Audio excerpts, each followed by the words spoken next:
Hoje com o pastor Joseph Prince. Mas enquanto as pessoas esperam pela vinda de Jesus, eles já se foram, isso é os que já dormem. E os crentes da Tessalônica, tinha Paulo entre eles, porque ele ficou lá por 3 semanas, só 3 semanas. E durante essas 3 semanas, Paulo ensinou sobre o arrebatamento. Pense nisso. 3 semanas falando do arrebatamento. Depois que Paulo se foi, alguns deles morreram, e eles foram ensinados sobre o que aconteceria com eles. Porque Paulo disse que os que estão vivos subirão, mas e aqueles que morreram não serão arrebatados? Então Paulo escreveu essa carta dizendo: para que não vos entristeçais como os demais que não têm esperança, porque se cremos que Jesus morreu e ressuscitou, assim também aos que em Jesus dormem Deus os tornará a trazer com ele. E ele diz: dizemos, pois, isso pela palavra do Senhor. E o que ele vai falar aqui do arrebatamento não era fruto da sua imaginação. É a palavra de Deus. A palavra do Senhor. Dizemos, pois, isto pela palavra do Senhor. Certo? Ele diz que nós, os que ficarmos vivos para a vinda do Senhor, não precederemos os que dormem. E olha isso. Porque o mesmo Senhor, eu amo isso, o mesmo Senhor, aquele que levou as nossas enfermidades e carregou as nossas doenças.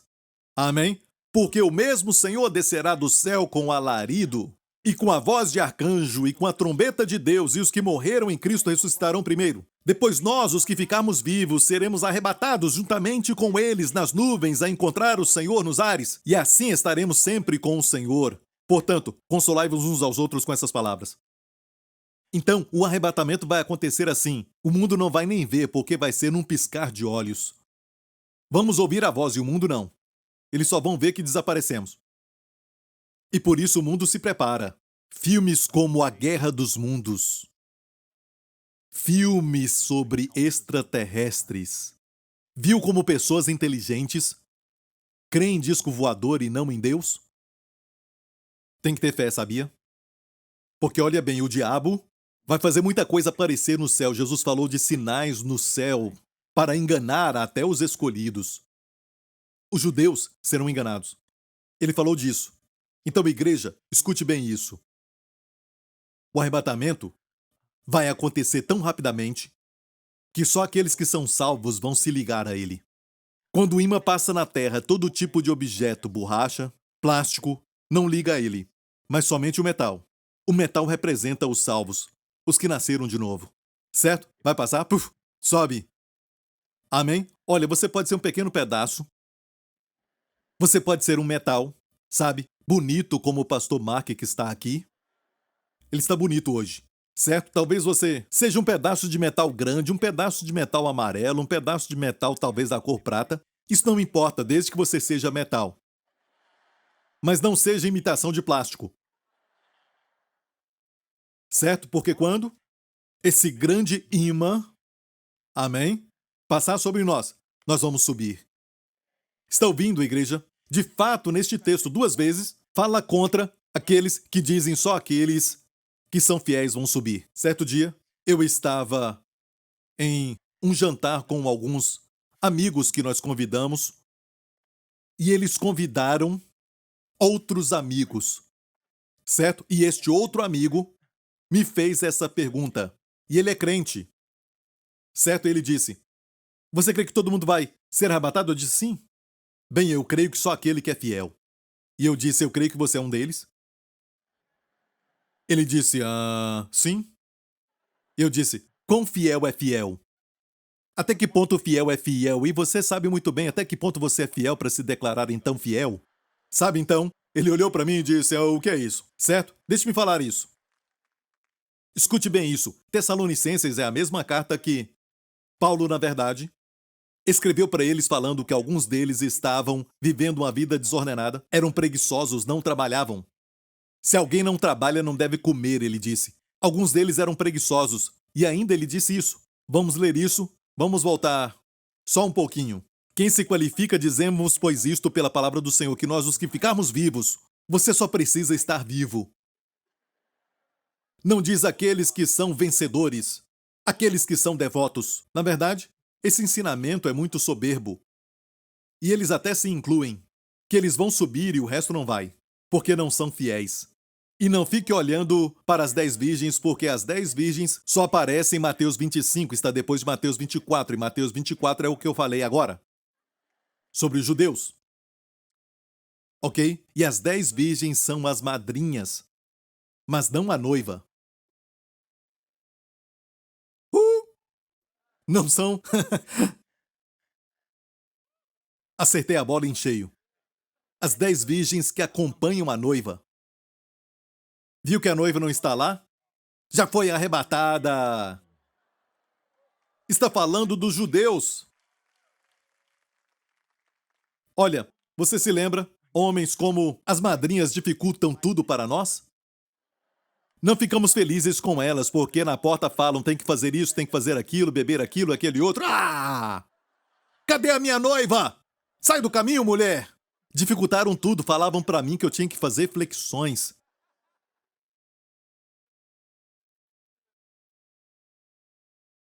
Eu não me casei com elas, ainda bem.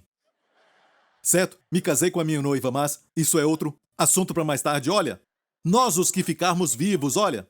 Verso 17, depois nós os que ficarmos vivos seremos arrebatados. Até aqueles que estavam vivendo uma vida desordenada, que eram preguiçosos, não gostavam de trabalhar. Ele diz, nós os que ficarmos vivos. Eles também. Se eles eram salvos. Só estou lendo a Bíblia, igreja. Está me ouvindo? Agora vamos ler um pouco em 1 Coríntios 15, certo? Eis aqui vos digo um mistério, o arrebatamento é um mistério. O mistério quer dizer não está no Antigo Testamento, mesmo que tenha algumas experiências de arrebatamento, como aconteceu com Enoque, e também aconteceu com Elias. Não é? Eles foram arrebatados no Antigo Testamento, mas agora vai ser com todos que creram na obra de Jesus. E você vai ver aqueles que se nomeiam com alguns títulos na igreja, depois do arrebatamento falando, bem, eu não sei o que aconteceu porque eu ainda estou aqui. Alguns vão ficar confusos, em vez de saber da verdade do arrebatamento, mas muitos vão se arrepender quando nós desaparecermos. Amém? E sabe quem vai ficar evangelizando durante os 7 anos? 144 mil Billy Grahams, que serão judeus. 144 mil evangelistas judeus que vão pregar o evangelho do reino. Ok? Então, vos digo um mistério, nem todos dormiremos, mas todos seremos transformados. Agora preste atenção nisso. Que livro é esse aqui? Sabia que os cristãos em Corinto eram chamados de bebês em Cristo, por Paulo? Então todos, inclui todos eles também. E os crentes que até processam um ao outro. Em Corinto, ali tinha até as prostitutas do templo. Paulo os repreendeu dizendo, não sabeis que sois moradas do Espírito? Olha, você não deve pegar o corpo de Cristo e se tornar um com uma prostituta. Ele disse, os repreendendo, mas os repreendia como um pai repreende o filho. Todos seremos transformados.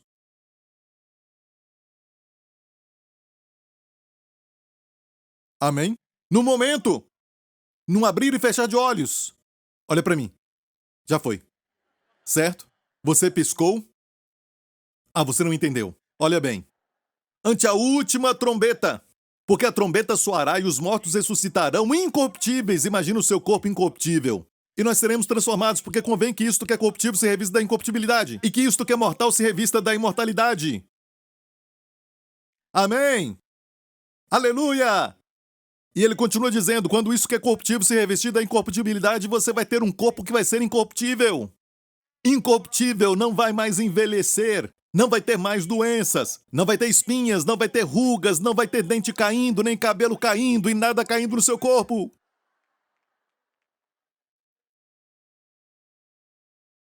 Vai ser um corpo novo. O corruptível se tornará incorruptível. Não vamos flutuar como um espírito. Vamos ter um corpo. Agora pense nisso. Este corpo aqui, certo? Diz, e isto que é mortal se revestir da imortalidade, então cumprir-se-á a palavra que está escrita, tragada foi a morte na vitória. Onde está, ó morte, o teu aguilhão? Onde está, ó inferno, a tua vitória? Mais em frente.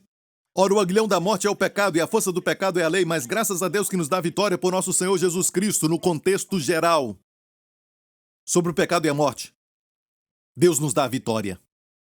Portanto, meus amados, porque esse portanto existe? Por causa do arrebatamento, o mistério revelado. Portanto, meus amados irmãos, sede firmes e constantes, sempre abundantes na obra do Senhor, sabendo que vosso trabalho não é vão no Senhor. Pastores e líderes, se falarmos do arrebatamento, o povo vai ser encorajado, até para trabalhar mais, para o Senhor, porque o tempo é curto. Amém? A razão por que temos pessoas que não querem saber de missões, que não querem saber das almas, estão muito apegados a essa terra, é porque a bem-aventurada esperança foi removida deles. Estamos no ano do jubileu aqui na nossa igreja, é a palavra rema que Deus nos deu, e eu preguei no primeiro domingo deste ano em Levítico 25. Tem algo que é muito lindo em Levítico 25, quando fala de comprar propriedade, comprar terras. Durante o ano do jubileu, ou antes do jubileu, há uma instrução de Deus. Olha, isso se aplicava para eles no Antigo Testamento, mas há um princípio aqui, Levítico 25. Conforme ao número dos anos, desde o jubileu comprarás ao teu próximo e conforme o número das colheitas. Ele a venderá a ti, conforme se multipliquem os anos, aumentará seu preço, conforme a diminuição dos anos, abaixará o seu preço. Quanto mais tempo até o próximo jubileu, maior o preço. Quanto menor o tempo, menor o preço. Porque a pessoa que estava vendendo a terra estava vendendo um certo número de colheitas. Então, se o jubileu fosse há 49 anos de agora, porque aconteceu recente, então você venderia muito caro. Certo? Quem comprasse, pagava mais. Certo? Mas, se o próximo ano fosse o ano do jubileu, vamos dizer que você está em Israel naquele tempo, e o próximo ano é o ano do jubileu. Se você fosse comprar, você pagaria um preço alto? Claro que não. Só vai ter 1 ano, ou 2 anos, ou 5 anos. Vai depender de quando era o jubileu. Ia determinar o valor daquilo. Como valorizar aquilo que nós possuímos? Não há nada errado em estudar muito. A Bíblia diz que devemos estar ocupados até que ele venha. Você deve trabalhar, você não pode ficar preguiçoso falando ele já está voltando. Certo? Eu não vou estudar mais, Jesus está voltando, sabe? Esses são os preguiçosos, e como nós vimos agora mesmo, portanto, o quê? Sede firmes e constantes, sempre abundantes na obra do Senhor. Posso ouvir um amém? Quando você ensina sobre a bem-aventurada esperança, falam que as pessoas vão ficar preguiçosas. Sim, o que você ensinar vai ter sempre preguiçoso por aí. Sempre. Não importa quem é o pregador e qual passagem que ele está pregando. Certo? Mas não pode julgar uma verdade baseada em poucos. Está me ouvindo? A verdade é que, em 1 Coríntios 15, quando falamos disso, do arrebatamento, o mistério é revelado. Portanto, amados, sede firmes e constantes, sempre abundantes na obra do Senhor. Pais, quando o arrebatamento acontecer, os seus filhos nunca mais vão ter que ir a um hospital. Nunca mais. Quando o arrebatamento acontecer, você não vai nunca mais ver crianças morrendo. No futuro, não vai haver morte, nem hospitais. Todos vão ter um corpo novo para sempre. Pense nisso. E isso é verdade. Mas, pastor, com esse novo corpo, vamos sentir sabor de comida? Porque eu amo comida. Eu amo sushi. Olha o que diz aqui em Filipenses. Ele disse, mas a nossa cidade está nos céus, de onde também esperamos o Salvador, o Senhor Jesus Cristo, que transformará o nosso corpo abatido para ser conforme o seu corpo glorioso. Então o nosso corpo vai ser como o dele. Lembra do que Jesus falou para Tomé? Toque em mim. Um fantasma não tem carne e osso como você vê que eu tenho. É o seu corpo ressurreto. O nosso corpo será transformado como o seu corpo glorioso. Certo? Quantos podem dizer que o nosso corpo está abatido? Agora mesmo, ok? Mas vai ser transformado conforme o seu corpo glorioso, segundo o seu eficaz poder de sujeitar também a si todas as coisas. Portanto, meus amados e muito queridos irmãos, minha alegria e coroa, está assim firmes no Senhor, amados. Ele sempre falava do arrebatamento e depois de alguma coisa prática. Assim você deve ficar firme. Portanto, é o poder para ficar firme. Você viu isso? Essa ideia de que ensinar sobre arrebatamento não é prático parece mais um conto de fadas, uma canção de niná. Sabe? Para mim, Pastor Prince, sabe? Eu não ensino sobre o arrebatamento, porque se acontecer, vai acontecer. Se não acontecer, não vai acontecer. Tem muita confusão sobre isso. É uma desculpa para não estudar a Bíblia. E rouba a igreja da bem-aventurada esperança. Porque quando fala da graça de Deus, é abandonar a impiedade, sim, a primeira parte, mas a última é esperar a bem-aventurada esperança. E não estamos dando isso para a igreja. Se você tem essa esperança, se alguém prega isso, certo? E a igreja tem essa esperança vai purificar. Amém? De fato, tem uma parábola que Jesus falou sobre um servo que disse, no seu coração, o meu Senhor tarda em voltar. Olha o resultado de crer errado. O meu Senhor tarda em voltar. E por isso ele começou a bater nos seus servos e conservos. Ou seja, se você não crê na iminência da sua volta para nós, o resultado é se levantar contra o novo mandamento, que é amar uns aos outros. Viu isso? Está aprendendo, igreja? Por quem esperamos? Muito em breve. Por Jesus. Eu vou tentar isso de novo. Isso é muito sério, eu falei que ele está voltando e você não se alegrou. Ai, ai. Vamos tentar de novo, mais uma vez. Uau, ele falou muito e eu nem percebi. Você sabe quem é que está voltando? Isso, amém! Isso, igreja! Adore-o, aleluia! O seu noivo, aquele que te ama. A Pastor Prince não sabe que depois do arrebatamento, vamos passar pelo trono de Cristo. Bem, número 1, aqui não fala de julgamento. Certo? Eu sei que algumas versões falam de julgamento. Muitas versões falam, mas no original fala o assento bema de Cristo. Assento bema é o assento onde aquele diadema, aquela coroa era dada para os campeões naqueles dias. Eles iam ao assento bema. Você assistiu aquele filme Ben-Hur? Quando Ben-Hur participou daquela corrida e ele ganhou a corrida, ele foi até o assento bema, é aquilo ali. Quero declarar a ti, seja o que for que te ensinaram, não vamos participar do grande trono branco de Deus para sermos julgados. Nós passamos da morte para a vida. Amém? Temos a remissão dos pecados. Está me ouvindo? Por ele fomos justificados de todas as coisas. Quando você estiver diante de Cristo, diante do assento bema de Cristo, não se esqueça, o juiz, pode chamá-lo de juiz, o juiz é a sua justiça. Escute bem, pense nisso. Você já considerou o fato de que quando você estiver diante dele no assento bema de Cristo, você vai ter um corpo novo?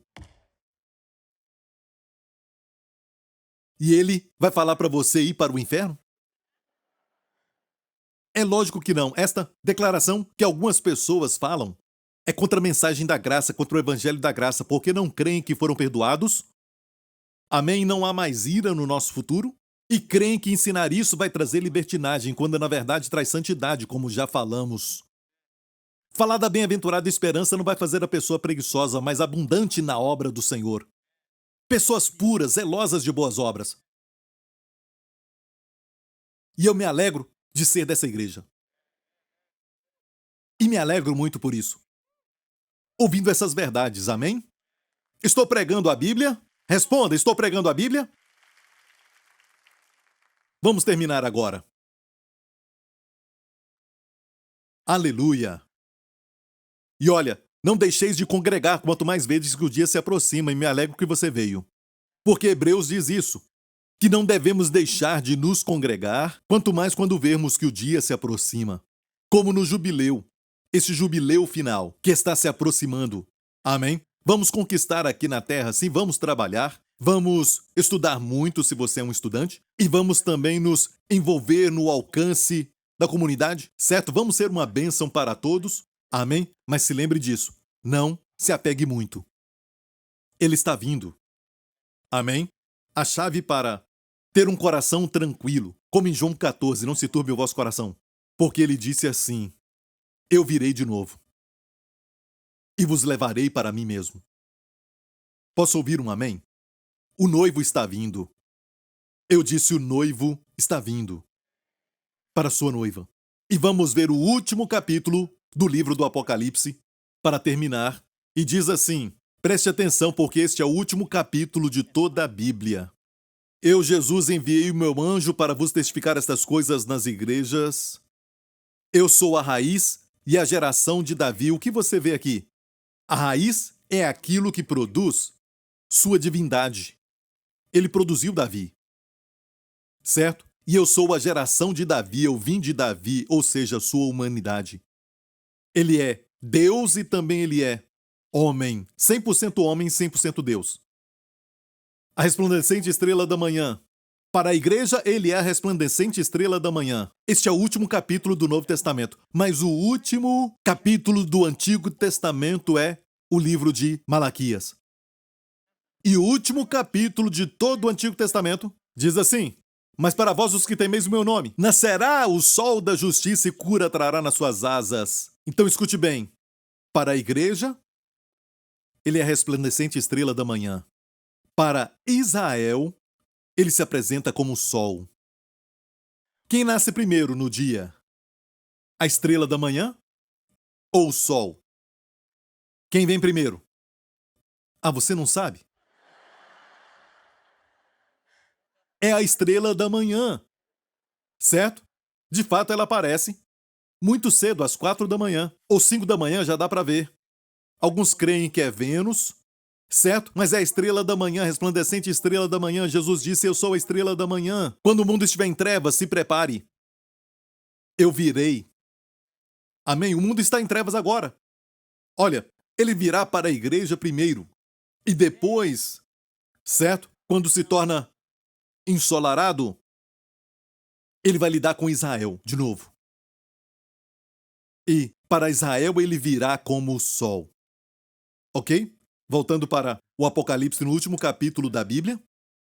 E o Espírito e a esposa dizem: diga.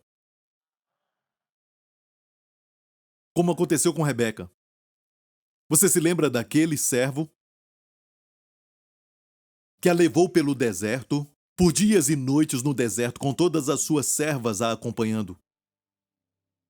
E toda noite no acampamento ela diria: me fala mais de Isaac, esse homem que eu vou conhecer.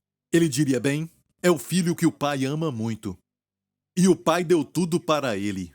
De fato, hoje eu vou contar para você a história de como um dia Deus falou para Abraão, seu pai, para oferecê-lo. E ela começou a ouvir com muita atenção. Assim também o Espírito Santo nos guia nesta terra, neste deserto. E nós amamos aquele a quem não vimos, com quem nós vamos casar. Amém? Olha, já nos casamos com ele, mas a celebração do casamento vai acontecer quando o vermos face a face. E finalmente ela viu Isaac. E eu falei recentemente, ela caiu do camelo, mas ele a segurou. Você se lembra disso?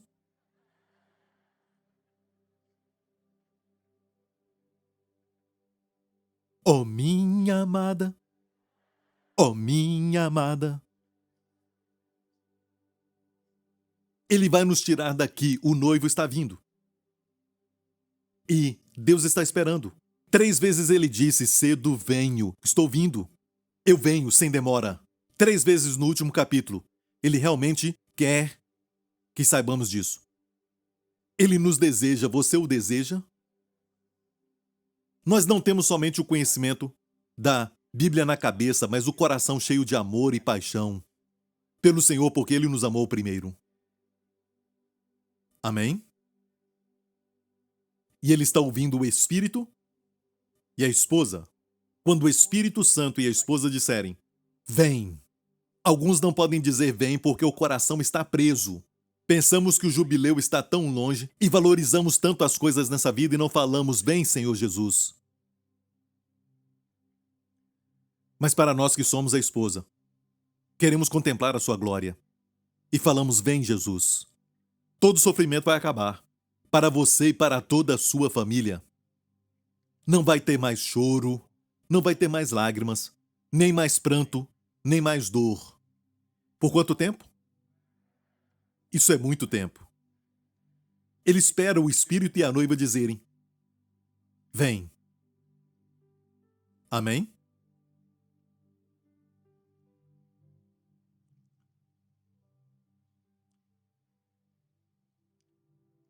Fique em pé.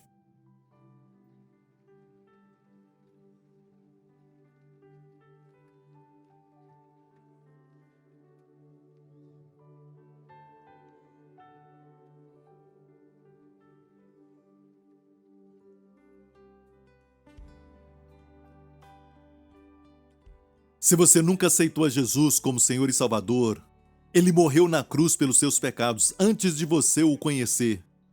Ele te amou e Ele morreu pelos seus pecados. Enquanto éramos pecadores, Cristo morreu por nós. E no terceiro dia Deus o ressuscitou dos mortos. Porque a morte, não só o pecado, mas a morte, é abominável para Deus. Deus não queria que o homem morresse. E Jesus venceu a morte e ressuscitou. E a única coisa que os crentes esperam é a herança do corpo glorificado. E amigo, se você nunca aceitou a Jesus como Senhor e Salvador, eu quero te ajudar agora. Faça essa oração. E em um só momento, como o nosso corpo também, em um só momento, de repente, será transformado. Agora mesmo você será transportado das trevas para a luz. Você vai passar da morte para a vida. Se você agora deseja isso, ore comigo. Diga: Senhor Jesus, eu creio que Tu morreste na cruz pelos meus pecados. Tu levaste o meu julgamento e a minha condenação, porque Tu me amas e Tu ressuscitaste dos mortos, tendo vencido a morte por mim. Tu és o meu Senhor, meu Salvador, meu amado, o meu noivo, para todo sempre, em nome de Jesus. Amém. Amém? Você pode falar: me alegrei quando me disseram, vamos à casa do Senhor. Amém? A congregação dos santos, eu creio que você foi abençoado. Deus te abençoe. Tenha uma ótima semana.